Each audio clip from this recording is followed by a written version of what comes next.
मुजफ्फरनगर में जिला कलेक्ट्रेट पर उस वक्त सनसनी फैल गई जब एक युवक सुमित सैनी ने अपनी पत्नी पर गंभीर आरोप लगाते हुए इच्छा मृत्यु की मांग कर डाली। युवक का दावा था कि पत्नी पिंकी से उसे झूठे मुकदमे में फंसा रही थी और मानसिक प्रताड़ना दे रही थी।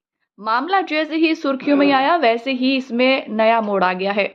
अब खुद पत्नी पिंकी ने सामने आकर सुमित के सारे आरोपों को सिरे से नकारते हुए अपने ऊपर हो रहे अत्याचारों की दास्तां सुनाई है। पिंकी ने कहा है, मेरे देवर अक्षय की नजर मुझ पर गलत है। वह अक्सर मेरे साथ छेड़छाड़ करता है। जब मैंने अपने पति सुमित को यह बात बताई तो उन्होंने उल्टा मुझे ही धमका दिया और कहा कि तेरे साथ ऐसा ही होगा। भावुक लहजे में पिंकी ने कहा, मैं आज भी अपने पति के साथ रहना चाहती हूँ, लेकिन उनके परिवार वाले मुझ पर हाथ उठाते हैं, मारपीट करते हैं। अगर सुमित मुझे सुरक्षा और सम्मान देने की गारंटी दे तो मैं उनके साथ रहने को तैयार हूँ। इधर इस पूरे मामले में सिविल लाइन थाना पुलिस ने जांच शुरू कर दी। पुलिस का कहना है कि दोनों पक्षों की तहरीरें लेकर जांच की जा रही है और तथ्यों के आधार पर आगे की कार्रवाई की जाएगी।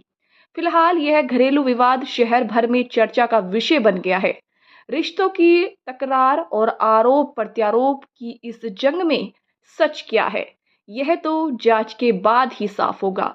लेकिन इतना तय है कि एक ओर जहां पति सुमित अपनी बेबसी का हवाला देकर प्रशासन से मौत मांग रहा है, वहीं दूसरी ओर पत्नी पिंकी अपने सम्मान की लड़ाई लड़ने का दावा कर रही है। मैं कोई मारपीट नहीं करती जी उनके साथ, वे मेरे साथ उल्टा मारपीट करते हैं और पूरा परिवार मुझे मारपीट के घर से निकाल दिया और ये कहा कि कमा और खा अपने घर जा, हमारे घर ना। ये 5 लाख रुपए दहेज का मांगा उन्होंने मेरे से। वो कह रहे हैं कि आप खुद भी उनके साथ में मारपीट करती हैं, लड़कों को भिजवा के आप। ये सब झूठ है जी, मैंने ऐसा कुछ नहीं करा उनके साथ। वे 8-10 आदमी और मैं अकेले उनको पीट लूंगी। एक वो कह रहे हैं कि मुझे मेरी बीवी के चक्कर में मेरे घर वालों ने बेदखल कर दिया, घर से काट दिया। इसकी क्या सच्चाई है जी? नोटिस तो होगा कोई उसके पास, नोटिस दो मुझे, सबूत प्रूफ करो मेरे सामने कि उसे निकाल दिया है नहीं। अब आप क्या चाहती हो? मैं तो जब इन्होंने इच्छा मृत्यु मांगी, मैं तो ये चाहती हूँ कि मैं उन्हीं के साथ रहूंगी। लेकिन मैं जब उनके साथ रहूंगी, मुझे भी तो कुछ सबूत चाहिए रहने के लिए उनके। कल को मुझे मार दिया तो मैं क्या कहूंगी? कुछ दहेज वगैरह का भी मामला है क्या है? क्यों कर रहे वो ऐसा? जी बहुत परेशान कर रहे, शादी से परेशान करना शुरू कर दिया था। 5 लाख रुपए लेके आपने घर से, नहीं तो अक्षय के साथ रहे।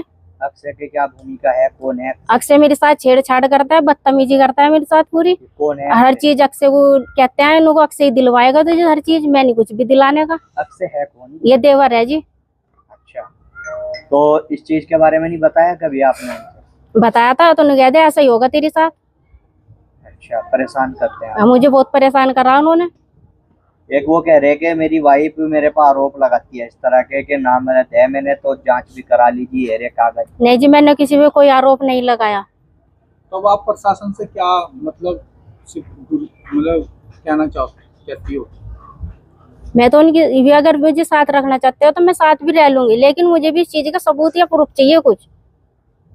तो जो वो बात कह रहे हैं वो बेबुनियाद है, गलत बेबुनियाद है जी, वो सब झूठी है, सब अफरा है। ठीक है।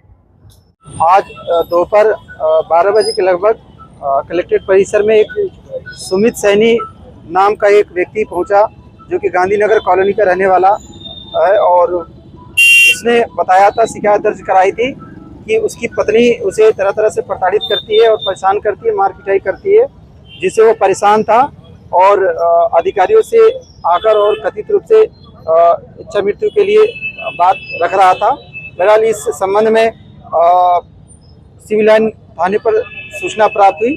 थाने से पुलिस टीम पहुंची और उससे सुमित से बात करके काउंसलिंग के लिए नई मंडी पुलिस को सौंप दिया गया। नई मंडी पुलिस को भी निर्देशित किया गया है कि दोनों पक्षकारों को बुलाकर इनका काउंसलिंग करके इनके प्रकरण का यथासंभव समाधान करे और आगे की वैधानिक कार्रवाई करे।